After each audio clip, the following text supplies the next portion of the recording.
السلام علیکم۔ آپ کے اپنے چینل ناولز لائبریری میں آپ سب کا تہ دل سے خوش آمدید کرتی ہوں۔ امید کرتی ہوں کہ آپ سب ٹھیک ہوں گے۔ الحمدللہ میں بھی ٹھیک ہوں۔ ہماری ناول کا نام ہے لا حاصل خواب، رائٹر پلوشا صافی، قسط نمبر 43۔ اسٹیج پر مہابیر کے گرد میڈیکل ٹیم کا جمگھٹا سا لگ گیا تھا۔ زہران کے لیے ان سے زیادہ انفعال اپنی تھی۔ فوراً اس کے پاس آیا۔ دیکھو نا پاپا کو کیا ہو گیا، چلو ڈاکٹر، پاپا کو دیکھو۔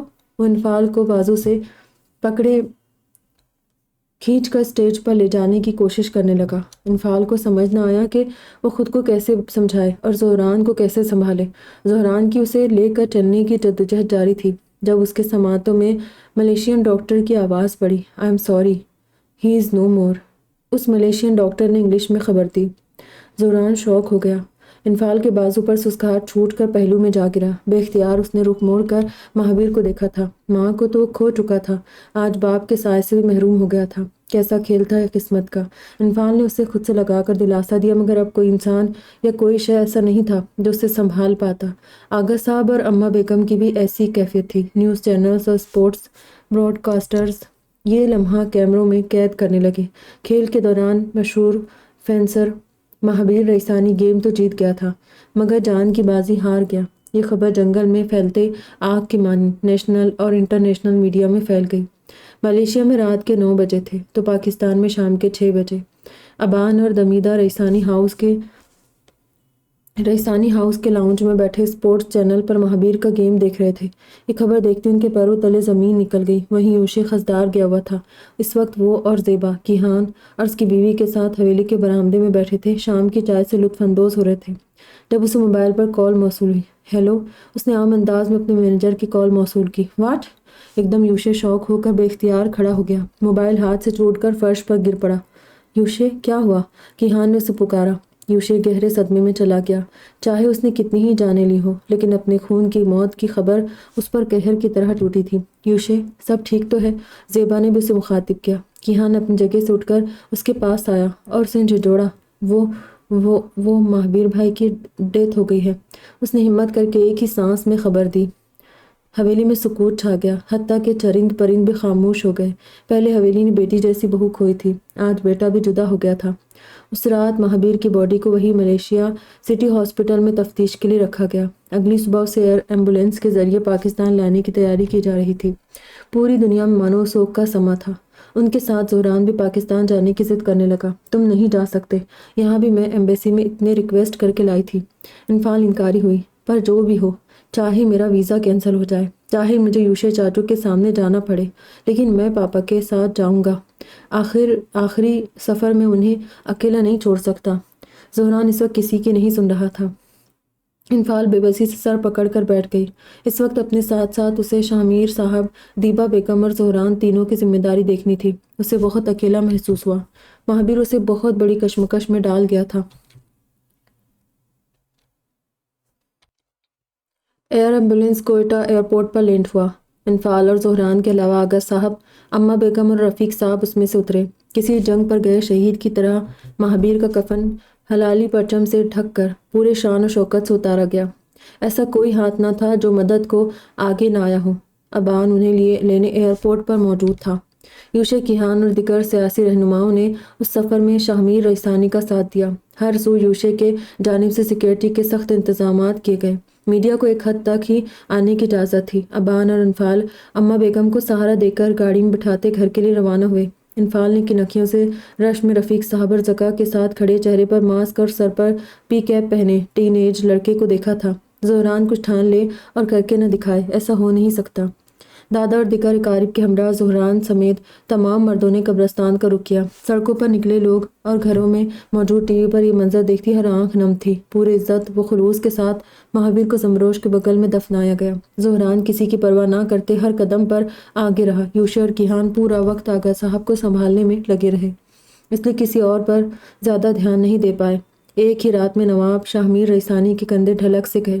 تدفین کے بعد کیہان سیکورٹی فورسز کے گھیرے میں آغا صاحب کو کار تک لایا اور ان کو گھر بھیج دیا۔ ان میں مزید برداشت کرنے کی سکت نہ تھی۔ بقیہ رسومات یوشے اور کیہان نے بذات خود سنبھالے۔ شام ڈھل چکی تھی جب زہران خشک آنکھیں اور فیکا چہرہ لیے گھر آیا۔ گیٹ سے اندر داخل ہوئے سے احساس ہوا خزدار سے کئی ساری خواتین وہاں آئی ہوئی ہیں، جن میں منزا، عدیفہ، زیبا اور کیہان کے بیوی بچے بھی شامل ہیں۔ زہران نے ان کو نظر انداز کر کے تہہ خانے کی سمت قدم بڑھائے۔ اس وقت وہ اکیلا رہنا چاہتا تھا۔ تہہ خانے کے ایک گوشے میں بیٹھ کر گھٹنوں کے گرد بازو حائل کر کے اس نے چہرہ چھپا لیا۔ وہیں انفال اماں بیگم کے سرہانے بیٹھی رہی۔ نہ جانے ان کے اور شامیر صاحب کی قسمت میں کتنی قربانیاں لکھی تھیں۔ دن گزر کر شام ہو گئی اور شام سے رات۔ گھر والوں کے علاوہ سب اپنے اپنے گھروں کو لوٹنے لگے۔ نہ کسی کو بھوک کی فکر تھی نہ نیند کی۔ جو ہوا نہیں ہونا چاہیے تھا، پر اللہ کی مرضی کے آگے ہم انسان کیا کر سکتے ہیں، یوشا نے تھکے تھکے لہجے میں کہا۔ آغا صاحب بے بس بیٹھے اسے سن رہے تھے۔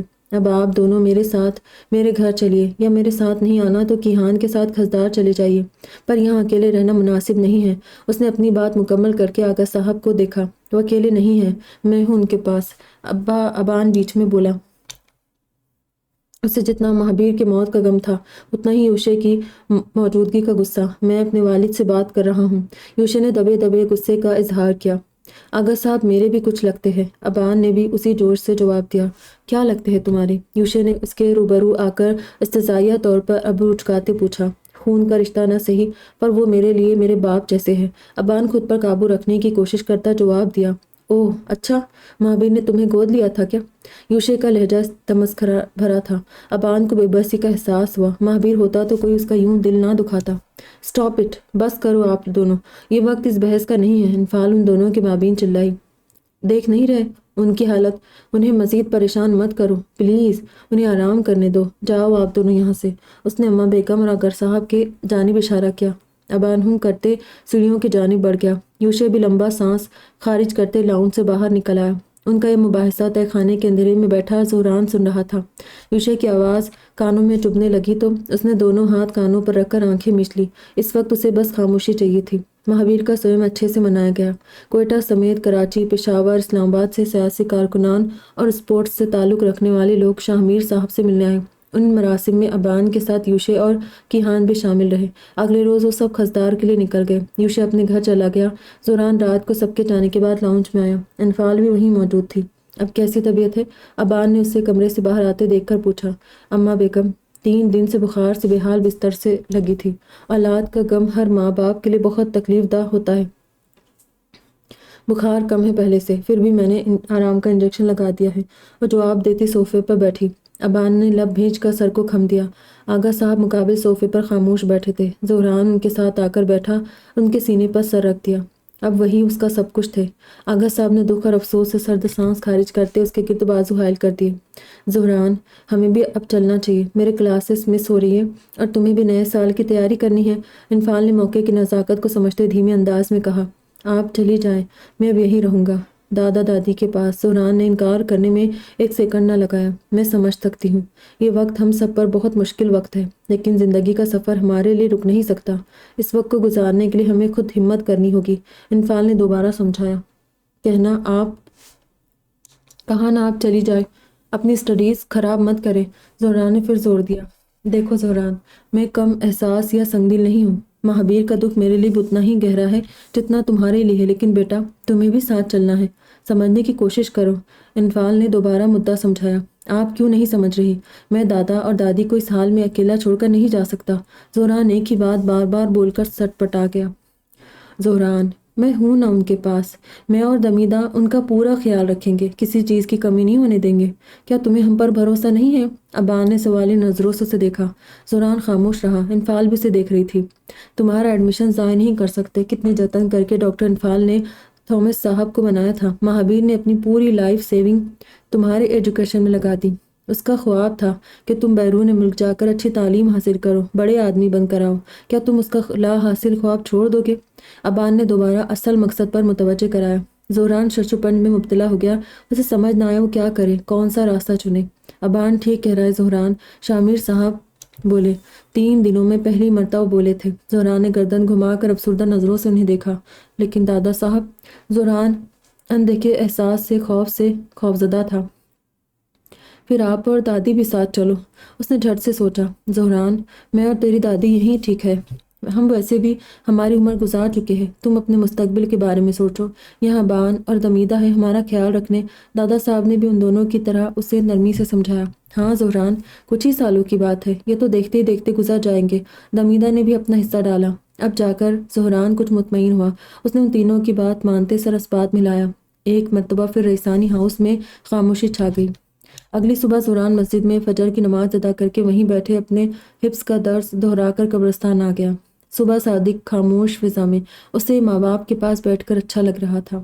وہ دونوں قبروں کے مابین بیٹھا تھا، جس کے دائیں سمت مہابیر کی تازہ قبر تھی اور بائیں سمت زمروش کی۔ پاپا، ماما، آئی مس یو۔ اس نے پہلے دائیں جانب دیکھا، پھر بائیں جانب۔ میں کل واپس US جا رہا ہوں۔ بلکہ انداز بولنے لگا جیسے وہ دونوں سے سن رہے ہیں۔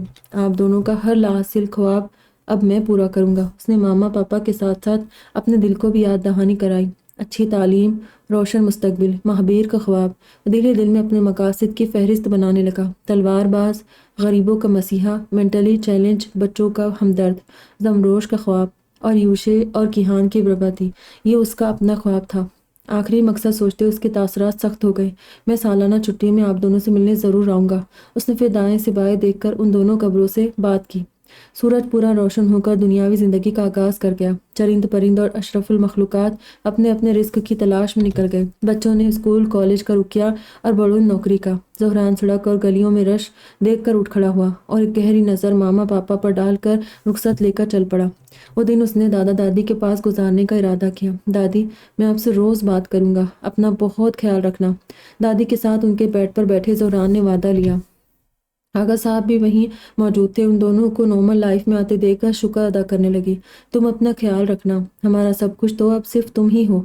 تمہاری خیریت آتی رہے گی تو ہماری بھی زندگی کٹ ہی جائے گی۔ دادی نے اس کے رخسار پر ہاتھ رکھا۔ میرا بھی اب سب کچھ آپ دونوں ہو۔ میں جلد واپس آؤں گا۔ زہران نے متبسم ہوتے امید دلائی اور پھر دادا صاحب کو دیکھا۔ شاہ میر صاحب نے پلکیں جھپکا کر اپنا اور دیبا بیگم کا خیال رکھنے کا یقین دلایا۔ رات کے 11:30 بجے ڈاکٹر انفال کے ساتھ ایئرپورٹ کے لیے روانہ ہوا۔ اماں بیگم اس کے جاتے پھر سے پھوٹ پھوٹ کر رونے لگی۔ دیبا، سنبھالو خود کو۔ شاہ میر صاحب نے انہیں کندھوں سے تھام کر دلاسا دیا۔ شاہ میر اب تو ڈر لگتا ہے کہیں اس کے آگے کہنے کی ہمت نہیں تھی۔ نہیں، ایسا کچھ نہیں ہوگا، اللہ پر بھروسہ رکھو، بس وہ ہمارے بڑھاپے کی لاٹھی کو اپنے حفظ و مان میں رکھے۔ شاہ میر صاحب ایسا سوچنا بھی نہیں چاہتے تھے۔ دیبا بیگم نے بھی لب بھیج کر آنسو صاف کرتے سر اس بات میں ہلایا۔ امید اور انتظار کے نئے سفر کا آغاز ہو چلا تھا۔ 18 سے 20 گھنٹے بعد وہ دونوں نیو یارک ایئرپورٹ پر امیگریشن آفیسر کے سامنے موجود تھے۔ دسمبر کے آتے سردی میں مزید اضافہ ہو گیا۔ شام کے وقت ہوائیں اور بھی تیز تھی۔ Your name? اس آفیسر نے زہران کے ڈاکومنٹس چیک کرتے ہوئے پوچھا۔ سر۔ وہ زہران بولتے بولتے یکدم رکا۔ آفتاب زکا۔ آفیسر کے نوٹ کرنے سے پہلے اس نے اپنے نام کی تصحیح کی۔ اس آفیسر نے سر کو خم دے کر اس کی تلاشی لی اور آگے روانہ کیا۔ زنانہ قطار میں کھڑی انفال بھی آگے بڑھ چکی تھی۔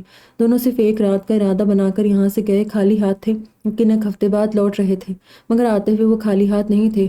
اماں بیگم نے زہران کو اور انفال کی فیملی نے اسے بہت سارے تحائف دے کر بھیجا تھا۔ اپنا بیگ لے کر زہران اور انفال ایئرپورٹ کے احاطے سے باہر آئی۔ سب کچھ پہلے جیسا تھا، وقت، جگہ، افراد، موسم، لیکن پھر بھی بہت کچھ بدل چکا تھا۔ انسان، جذبات، حالات۔ حسب توقع براق اور اس کی برانڈڈ کار گیٹ کے سامنے موجود ملے۔ مہابیر کے انتقال کی خبر وہ اسی روز BBC نیوز چینل پر دیکھ چکا تھا اور انفال سے کال پر بات بھی کر لی تھی، مگر زہران سے آج مل رہا تھا۔ اس کے قریب پہنچ کر تینوں کی آپس میں سلام دعا ہوئی، پھر براق گھٹنوں پر ہو کر اپنی تسلیت پیش کرنے زہران کے برابر ہو کر اسے خود سے لگا گیا۔ زہران، میرے الفاظ تمہارا نقصان پورا نہیں کر سکتے اور ایسا کچھ کہہ کر میں تمہیں افسردہ بھی نہیں کرنا چاہتا۔ زہران کے سار سے الگ ہوا مگر اس کے بازو پر ہاتھ رکھے رہا۔ میں تو مسٹر اور مسز مہابیر کی تعریف کروں گا جنہوں نے تم جیسے بیٹے کو جنم دیا ہے۔ جب بیٹا اتنا بہادر اور نیک ہے تو ماں باپ کتنے اچھے ہوں گے۔ براق کھڑا ہو گیا اور اسے ساتھ لیے آگے بڑھ گیا۔ انفال ان دونوں کا تعلق دیکھ کر خوشی سے مسکرا دی۔ بس یہ افسوس رہے گا کہ اتنی کمال کی ہستی سے میں مل نہیں پایا۔ براق نے رک کر سر جھٹکا۔ پر کوئی بات نہیں، تم سے ملا سمجھو مسٹر مہابیر سے ملا، تم ان کی کاربن کاپی ہو نا۔ اس نے زہران کی حوصلہ افزائی کرتے اس کا شانہ تھپ تھپایا۔ زہران سر کو خم دے کر اس کی ستائش وصول کرتے متبسم ہوا اور وہ تینوں کار میں سوار ہو گئے۔ سفر اپنی منزل کی جانب رواں دواں تھا۔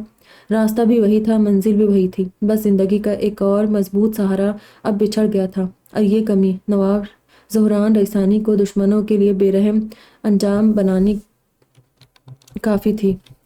گھر پہنچ کر زہران سونے چلا گیا۔ براق کچن میں کافی بنانے بڑھ گیا اور انفال چینج کرنے اپنے بیڈ روم میں چلی گئی۔ کیجول سا پینٹ اور ڈریس پہن کر وہ فریش ہو کر باہر آئی، تب تک براق کافی بنا چکا تھا۔ بالکنی میں چل کر بیٹھتے ہیں۔ براق 2 کافی کے کپ اٹھائے اس کے سامنے آیا۔ بلڈنگ کے وسطی جانب ایک وسیع وعریض بالکنی تھی۔ اس بالکنی کی سطح ایک پورے اپارٹمنٹ جتنا تھا۔ ایک جانب صوفے اور ربڑ کی بنی سنگل چیئرز رکھی گئی تھی، دوسری سمت ڈرنکنگ بار ایریا تھا۔ کچھ نشستیں بالکنی کے ریلنگ کے قریب رکھی گئی تھی جہاں بیٹھ کر نیو یارک شہر کی خوبصورتی سے لطف اندوز ہوا جا سکتا تھا۔ براق اور انفال وہاں آ کر ساتھ ساتھ رکھے چیئرز پر بیٹھے۔ کافی کا ایک ایک گھونٹ پیتے کچھ پل خاموشی کے گزرے۔ براق نے کئی دفعہ رخ گھما کر انفال کو دیکھا، خاموشی سے افق میں دیکھتے کافی پی رہی تھی۔ انفال، آپ ٹھیک ہو؟ بالآخر براق نے اسے مخاطب کیا۔ ہاں ٹھیک ہوں، انفال نے مختصراً جواب دیا۔ براق نے سر جھٹکا۔ انفال اسے نہیں دیکھ رہی تھی۔ پتہ ہے تھکاوٹوں میں سب سے بڑی تھکاوٹ ذہنی تھکاوٹ ہے، جو پورے جسم کو درد میں مبتلا کر دیتی ہے۔ جسمانی تھکاوٹ سے زیادہ اذیت ذہنی تھکاوٹ میں ہوتی ہے، اور آپ ایک نہ نظر آنے والی تکلیف میں جکڑا خود کو محسوس کرتے ہیں۔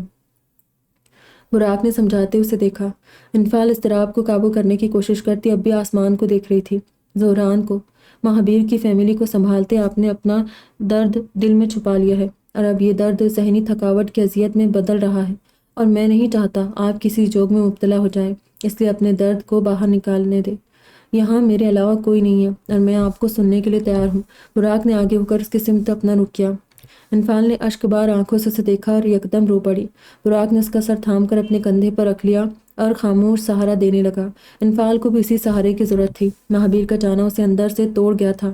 ہر عورت کی شدت سے خواہش ہوتی ہے کہ جب وہ تکلیف میں ہو تب کوئی اس کے بنا کہے اس کی تکلیف کو سمجھ کر اسے خود سے لگا کر پیار سے پوچھے، اور اگر وہ رو دے تو اسے اپنے بازو میں جی بھر کر رونے دے۔ جب اس کا دل ہلکا ہو جائے تو پیار سے اس کے آنسو صاف کر کے خود کے ہونے کا احساس دلائے۔ یقین جانے ایسا شخص بہت نایاب ہوتا ہے۔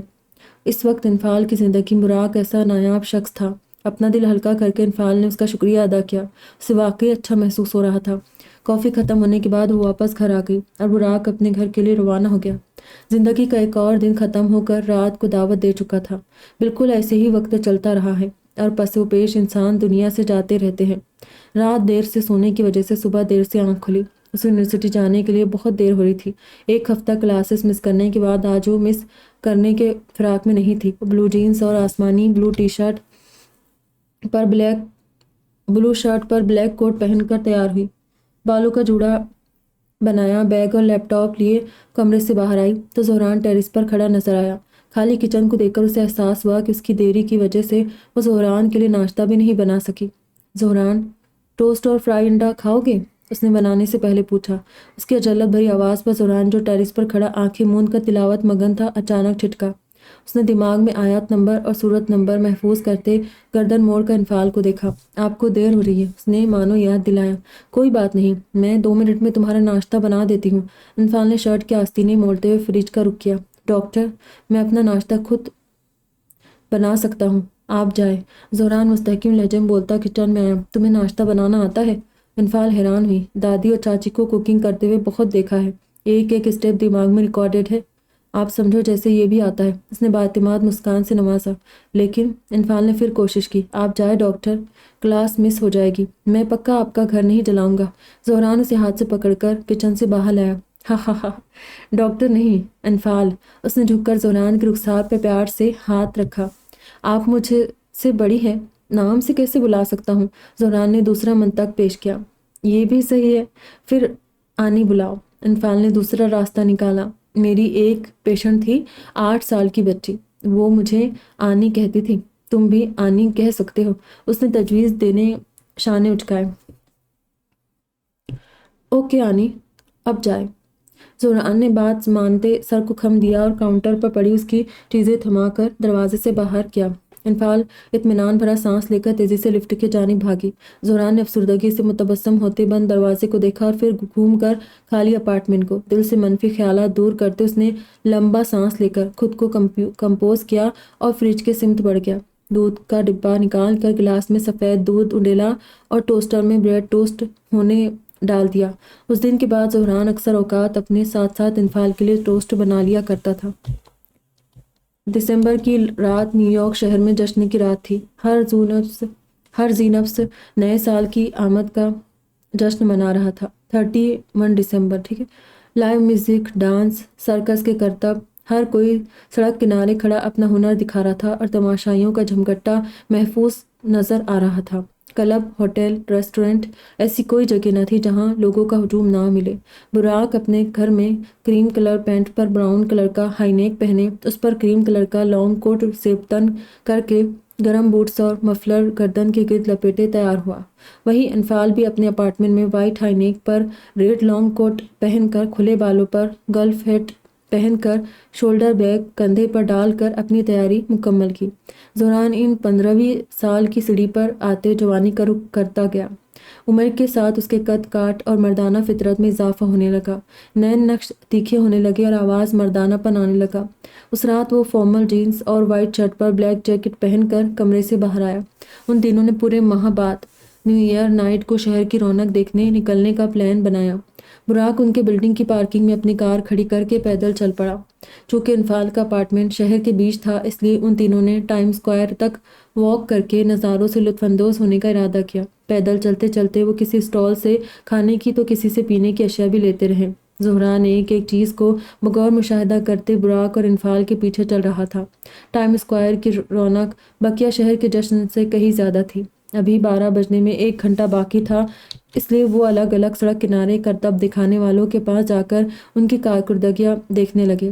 ایک جگہ میلہ نما نمائش لگی تھی۔ نمائش کا ایک کارکن بڑی ٹوکری لے کر تماشائیوں کے پاس سے گزرتا اور سب اس میں اپنی حیثیت کے مطابق نقدی یا کھانے پینے کی اشیاء ڈونیٹ کرنے کے لیے ٹوپی، گلوز، مفلر اور ایسی دیگر اشیاء ڈالتے جاتے۔ ان چیزوں کے عوض نمائشی گروپ کچھ نہ کچھ کرتب دکھاتے اور وہ چیزیں یتیم خانوں کے فنڈ میں دی جاتی۔ براق اور انفال بھی قطار میں کھڑے ہو گئے۔ زہران قدرے پیچھے تھا۔ جگہ کم گھیرنے کے خاطر سب تنگ کھڑے باسکٹ مین کے منتظر رہے۔ جب وہ لڑکا براق کے پاس آیا تو اس نے $50 کا نوٹ نکال کر باسکٹ میں ڈال دیا۔ انفال نے اپنا بیگ ہاتھوں میں لیا اور ابھی پیسے نکالنے لگی تھی کہ رش کے باعث پیچھے سے اسے دھکا لگا اور اس کا بیگ ہاتھوں سے چھوٹ کر باسکٹ میں جا گرا۔ باسکٹ مین سر کو خم دے کر آگے بڑھ گیا اور باقی لوگوں سے فنڈ کے لیے سامان اکٹھا کرنے لگا۔ ایکسکیوز می، رکو، میرا بیگ غلطی سے گر گیا۔ ویٹ، سنو، انفال اس لڑکے کو واپس بلانے لگی۔ دعا میں یاد رکھیے گا، اپنا ڈھیر سارا خیال رکھنا، پھر ملیں گے، خدا حافظ۔